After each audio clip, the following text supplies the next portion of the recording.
Welcome back to the Unleashed Advisor channel. I'm Annie Nash, and I'm here today with Craig Nash of the Unleashed Advisors team with eXp Realty. And today we are going to talk to you about Hurricane Helene and all of the exciting things that happened during the hurricane. But we're also going to kind of talk to you about how we in real estate and how that impacted the real estate market over the last couple of months. So welcome, Craig. Good to see you again. Great to see you as always. So Hurricane Helene came through, hit Florida, Georgia, South Carolina, Western North Carolina, and some of Tennessee. But it was during late September, early October timeframe. September 27th. Exactly. So we just kind of wanted to talk through what we experienced and then now what we're still experiencing with the outcome and kind of the fallout of the hurricane. So let's go ahead and get started. Craig, tell us a little bit about the lead up. Yeah. So first of all, in South Carolina, in the upstate of South Carolina, hurricanes don't really impact us all that much. I mean, by the time they reach us, it's kind of a mild storm. But this one was much, much different, which was kind of surprising. And a lot of that had to do with the amount of rain that we got before the hurricane even got to us. For like the 3 or 4 days before, we just had a tremendous amount of rain. I mean, it rained nonstop. So we're talking like 15, some places got 30 inches of rain before the hurricane even got here, which is just bad news for mountainous areas. Yeah, it was pretty wild. I remember leading up to the hurricane and we'd have people call. And I remember hearing on the TV and the radio, they're like, the hurricane has hit us. And I'm looking at the radar going, Hurricane Helene is still not even out of Mexico yet. So we had a low pressure system that came through that dropped a lot of rain that week before the hurricane even hit us. So by the time it got here, the ground was already saturated. And so everything that came from directly the hurricane really just ran straight off into the rivers and creeks and filled everything up. Yep. Is it? Go ahead. But then the other piece of it was now the ground is completely saturated and then the wind came with it. And you mentioned we do get a lot of hurricanes. We've lived here for 8 years now. And I remember having clients calling and being very concerned about this hurricane coming in. And we pay attention, just like other places we've lived. There's a ton of snow coming. There's a whatever. Now hurricanes for me have become, we got a couple of good rainy days. There's going to be a little bit of wind. So, secure things down. But other than that, it's just a lot of rain and wind. This one was a lot different. It was a lot of rain and a lot of really high winds. I don't think that we've experienced, what I was hearing was in the 70s for the miles per hour in the wind. So the ground was completely saturated, which means it's red clay here is pretty hard until it's real wet. And so we had a lot of trees that just went with it. Yeah. So probably the biggest impact for us was, we had a little bit of damage to our roof as far as some shingles coming off and stuff like that, but that, that's easily repaired. But the biggest thing was the power outage for us was that, Duke Energy had to replace 6,000 power poles just in Greenville County alone.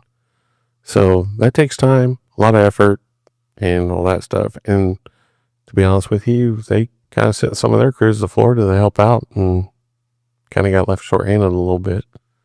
But it really impacted the electrical grid. Yeah. Oh, and it did. One of the big reasons why like I've already mentioned, we've lived in a bunch of different places. A lot of our power lines are above ground. Mm-hmm. Here, we don't have them buried. I think that was something that I noticed when we moved here was, why are there so many power lines everywhere? But they're not underground. I've heard now that there's probably going to be a push, hopefully, to get some of them buried, because that probably would have helped. I know in one of the other areas of South Carolina, or here in Greenville that we lived, we were in the Lawrence Electric was our power provider, and they do have a lot more that are buried, and we never lost power there. And even during this storm, they lost power. Our old neighborhood lost power for like a day, and it was because the power coming into their subsystem was what was damaged. So the power outages were big around here because trees fell on all of the lines. And a lot of trees. I mean, it's, we're late December now and they're still picking up trees. Yeah. Yeah. There's still, when we were walking into the studio, I was listening to the radio station and a commercial came on from Greenville County saying, hey, we're starting to try to finalize the debris pickup. Make sure if you've got debris that still needs to be picked up, reach out to this number, go to this website to get it cleaned up so that they know, because they do want to get everything picked up and cleaned up. Yeah. And they're doing a really good job of that. It's just time consuming, the amount of trees that are down and all the debris everywhere. It was just crazy. Yeah. So, I mean, I can sit here and tell you that it's crazy, but until you actually seen it. Well, and we really got lucky because we did not, we had trees down. We lost power for a week, but we were not impacted like Western North Carolina. No. Nowhere close. What we saw out of that was just incredible. So, and just so everybody knows, here in Greenville, Western North Carolina, where they got really impacted, like Asheville and those areas, is just a 45-minute drive. Yeah. For us. So it's not that far away. And it was really, we go to Asheville, we went to Chimney Rock, we go up there for like little weekend, day trips. And just to see the devastation that occurred up there was just unbelievable to me. Yeah. I mean, Chimney Rock basically washed away. Yeah. So that's just, sad, but it's really heartbreaking. Yep. And just seeing all that stuff that happened was just crazy amount of rain. Mm-hmm. So, and just, we had the opportunity, we went up to Kentucky for Thanksgiving this year, and we had the opportunity to drive down 25 along the French Broad River where a lot of devastation was, and it was unbelievable to know what it was before and what it is now. I kind of like, we drove through a forest of 1 million down trees. There was trees down everywhere. So it just was shocking to see how much damage there really was just in the forest. Well, and we saw that damage, but to see the amount of repair that has already happened. Yeah, that's pretty cool too. Yeah, it's encouraging because with as much damage and so many people without homes now, that it's encouraging to see that there's still progress being made. People are still paying attention to it. Yeah. So they're getting help. I mean, it did add a couple hours to our trip just because I-40's closed, but yeah. And, who knows when that'll get open, because that whole interstate pretty much got wiped away for a little while. Yeah. For a stretch there. Yeah, there's a big chunk of it that went into the river. Yeah. So it's kind of interesting. And just seeing the French Broad River, I mean, French Broad River is just a normal river. Now it's 2, maybe 3 times bigger than what it was. Yeah, so it's a lot wider. Yeah. Sure. It was very, very interesting to see how Mother Nature works in that aspect. Yeah. So let's go back, let's talk about the day of the hurricane. I mean, we have a pretty interesting story about what happened to us that day. We had a scheduled closing for that particular day. Want to talk a little bit about that? Yeah, sure. So the day before, I remember our client calling and being a little bit stressed out about, this hurricane's going to be real bad. And I did everything I could because I felt assured that it's going to be fine. Yes, it's going to be a lot of rain. Please drive very carefully because there's going to be probably some water on the road, but we'll be fine. So the morning of, we wake up and the wind was the first thing that really got me. We've got a 6:30 call that we do every day. It's our accountability call where we get on, talk about our motivations for the day, do a little bit of prayer and time like that, but also hold each other accountable and build each other up with the group. After that, or halfway through that, we lost power. Yeah. So we got up, got Madison, our daughter, with us, and we said, okay, you're going to come with us for this final walkthrough. I'm not sure what's going on, but I'd rather you just be with us. And she was a little nervous too because we lose power. We hardly ever lose power where we are. So having no electricity in the dark was a little bit stressful for her. So she just came along with us. And I remember I was going to drive my car. I have a little blue car. I joke around. I take that thing everywhere because it's zippy, gets great gas mileage. I can go anywhere with that thing, except it doesn't have very high clearance. So I'm not getting over anything. I've learned that the hard way by running over plenty of things that don't quite fit under the car. But so you talked me into, we're going to take the truck. And I'm pretty good at, I'm strong enough. I can do this. So I'm glad that we took the truck, but we used 4-wheel drive a lot. We took... Which I never use 4-wheel drive. I don't know why I have a 4-wheel drive truck, but I do. But we utilized the clearance that it had because we did drive through a little bit of water. You're not supposed to drive through water, but we could still see the road under and went really slow to make sure that it was all there. We went to many locations where, as we're driving to do the final walkthrough, because we had to do the final walkthrough so that they knew that the house was the way that it was supposed to be, that all the repairs had been done. This was the first time that they had been out there to actually see the house. So they were adamant, and I was with them. You need to see this house before we close on it. I don't know how many times we turned around. I felt like we were in a life-size maze where you're going along and then you got to turn here. Oh, there's a dead end. Turn around and go back. Oh, that's a dead end. Let's try another turn. And the reason we could have to keep turning around was because trees would fall over the road and block the road. And we're not talking small little trees. We're talking massive trees. Yeah. And they were just, all over the road. So we'd have to turn around and go back, try to find a different way. And we did that. So we left 15 times? Easily. We left the house at around 7 o'clock in the morning because I knew it was going to take longer than the 45-minute drive that it normally is to get where we were going. We left at 7 to be there by 9. And we got trapped because trees were still in the process of falling. And we ended up in this little triangle of 3 roads that came together, and we went out one way.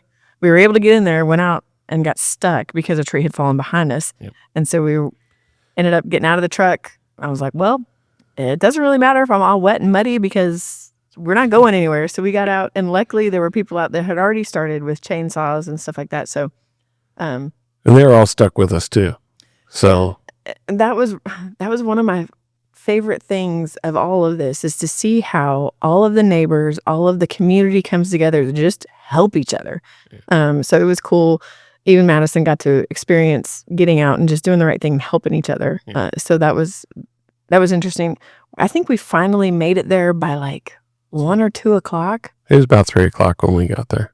Well, we gave up and we went home. Yeah. And then we came back. Yeah. Mm-hmm. And one of the big things for this was that our clients were from out of town.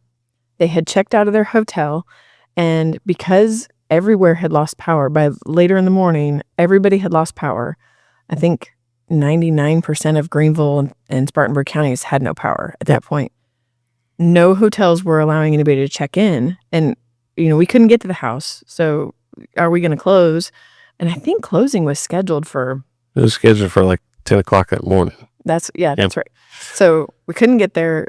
They wouldn't close without having seen the house, which I don't blame them. I wouldn't recommend that either. Then the attorney didn't have power. He was trapped in his house because there was a tree laying across his subdivision to get out. Yep. So it was just chaos all around us, and wind still blowing, still raining, trees falling everywhere. Just trying to get, we finally got back to the house, our home, and we're like, okay, let's figure this out a little bit. And then about 3 o'clock, we kind of, heard that, the builder got to the house. It was Mike that got to the house.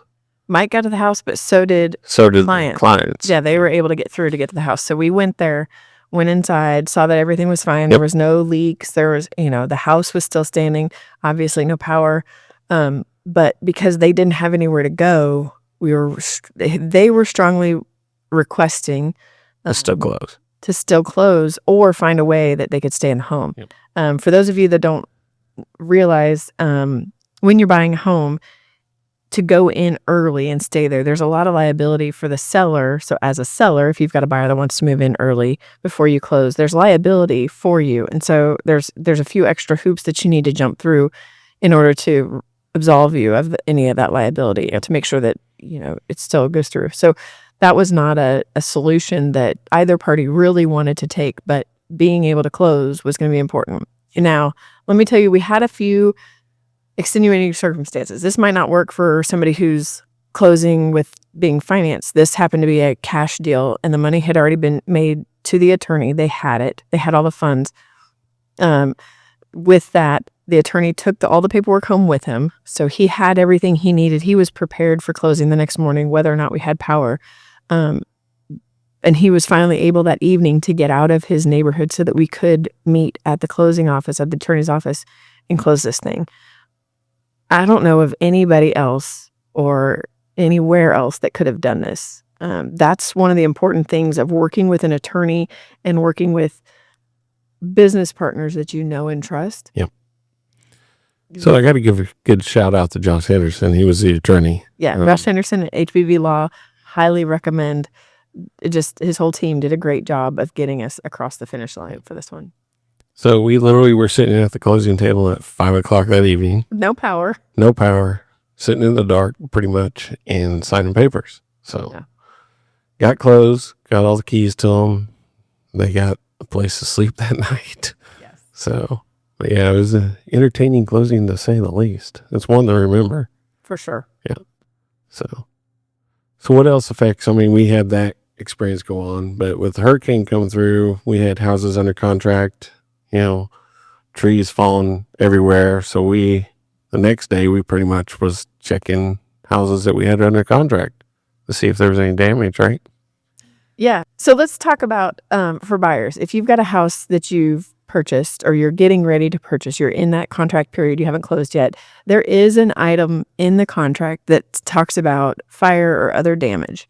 And so there's a number of steps that you have to take on both the buy and the sell side in order to make sure that your investment is now protected. You have 14 days after providing notice that there's been damage to a home, either to terminate or if you don't terminate, that's one of the reasons that you can terminate without a fault. But if you do not terminate, the seller there's three options. Either the seller will repair the damage.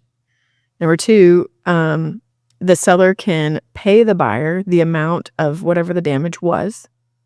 Or the third option is that the buyer, I forget how it's exactly worded, but the buyer basically receives the insurance money and the outcome for that repair. So the insurance would make those repairs and the buyer just takes the proceeds of that. A lot of that has to depend with, what kind of loan you have and all that stuff too, what the lender's willing to let you do. Yeah, that's true. But it is an option in there that the seller basically turns over those insurance, the proceeds for the insurance goes to the buyer. But it also releases the seller from any liability. Yeah, from that. So that was something that we learned very quickly. Because why did we learn that? It's because we had a house that had trees on it. Yeah. So tell me about what that looked like. What did we do for our buyer clients? So we went and looked at the house and we, basically told them to come look at it with us because there was trees on the house. It actually damaged a quarter part of the roof. And there's trees laying in the yard, trees laying over the fence, some extensive damage. But they were pretty lucky compared to the house next door and the other one next door. So, but then we were just like, here's your options, so let's see what the seller's willing to do. Well, we had an incredible seller. So it wasn't our client, but the seller was really good. They literally got the house fixed within a week and a half. Less than that because we closed the week after the hurricane. Yeah, it was amazing. They got somebody out there to remove all the trees, fix the roof, fix the damage that was there. Did a wonderful job, and we just closed as normal. But, without having that seller be very proactive and on the ball, it would have been a little more of a challenge. So, but in this case, it wasn't. So we were very lucky in that respect. Yeah, I think that was an important part of the whole transaction was that the listing agent helped the seller find all of the right contacts to get those things repaired, to get the trees picked up, to fix the roof quickly, because they were not the only ones out there needing roofs fixed, trees cleaned up and all that. So the whole community was needing that help. So to get those contractors out there quickly and expeditiously was a great help. But it also helped our clients to see that the work was being repaired, because they did get nervous. They were like, well, we can't close on time, because there were a few other things that came up. When we have a major hurricane and when an area becomes, was it declared a state of emergency? State of emergency, yeah. Yeah, the banks start requiring, and I don't remember if it was because it was FHA. They weren't an FHA loan. It was but it was a federally funded loan.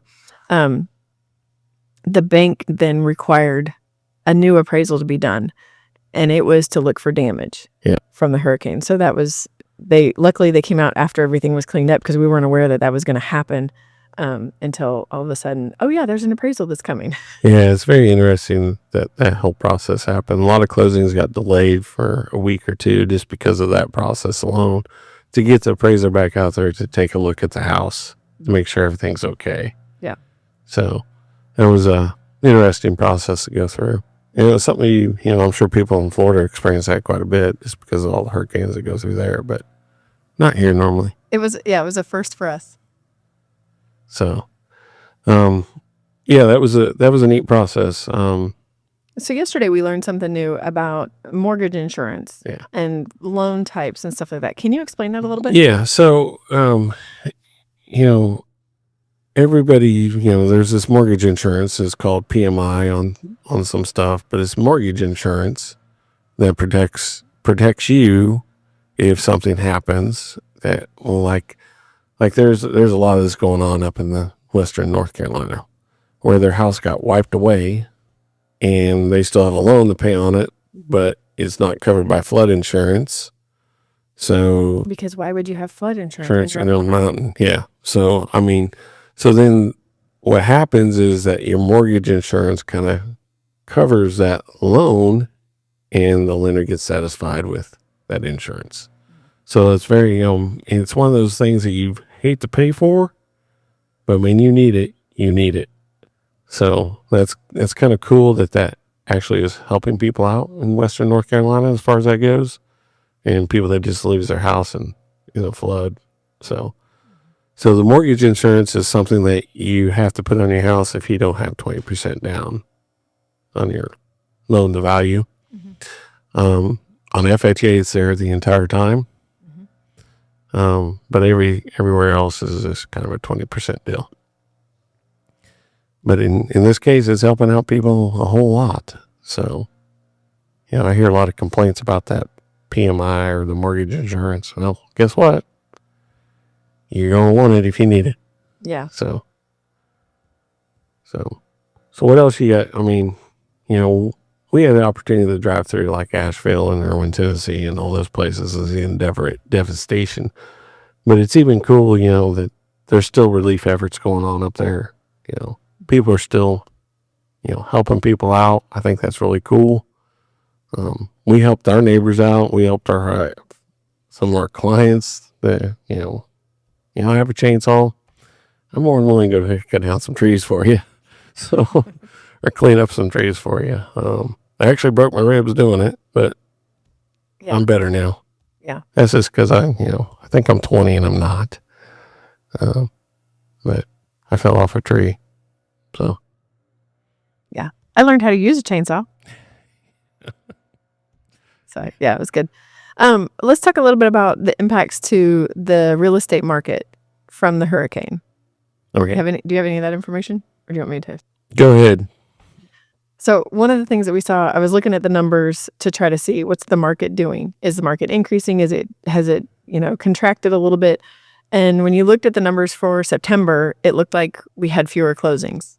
And then October, all of a sudden, we had way more. So, but if you look at the 2 months together, it's about the same, because what happened was, like we experienced, where we had no power to close. There were a lot of people that weren't able to close that last few days of September, and then even the first few days of October, because nobody had power. And then we had to do these extra appraisals and different things just to jump through to make sure that the home was still accurate and